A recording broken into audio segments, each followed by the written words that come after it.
নিয়ে নিয়েছি।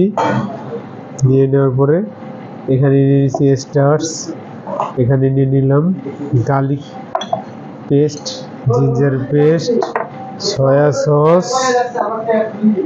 সস, একটা ডিম, পেপার।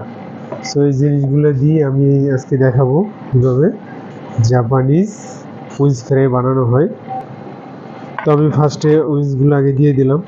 উইংসটা দেওয়ার পরে এখানে আগে একটু লবণ দিব, যে লবণটা দিয়ে দিলাম। লবণ, আদা বাটা, রসুন বাটা দিয়ে সুন্দর মতো ম্যাসাজ করতে দিব। যে সবগুলো দিয়েছি হোয়াইট পেপারটা পরিমাণ মতো দিয়ে দিব। হয়ে গেছে। এবারে ডিম, এই যে ডিমটা আমি দিয়ে দিতেছি। ডিমটা দেওয়ার পরে ম্যাসাজ করবো। এবারে দিয়ে দিয়েছি সয়া সস, এই সয়া সসটা দিয়ে আবার ম্যাসাজ করব। এখন আমি এখানে দিয়ে দিব পটেটো স্টার্স, সম্পূর্ণটা দিয়ে ভালো মতো ম্যাসাজ করতে।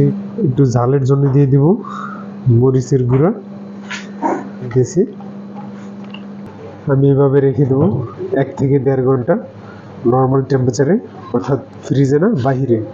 তারপরে ফ্রাই করে আপনাদের দেখাবো। তেলে ছেড়ে দিলাম, এই দেখেন উইংসটা তেলে ছেড়ে দিতেছি।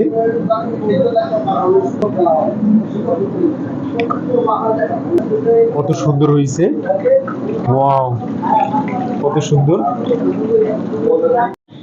এই যে শেষে খাড়াকাটা বানিয়ে ফেলাইলাম, বানিয়ে এখন আমি আপনাদের দেখাইব। অসাধারণ হয়েছে, কতটা ক্রিস্পি দেখলেই বুঝতে পারতেছেন। খাওয়ার জন্য চিলি সস দিয়ে বেটার। তা আমি একটু চিলি সস দিয়ে খাইয়ে দেখাচ্ছি আপনাদের।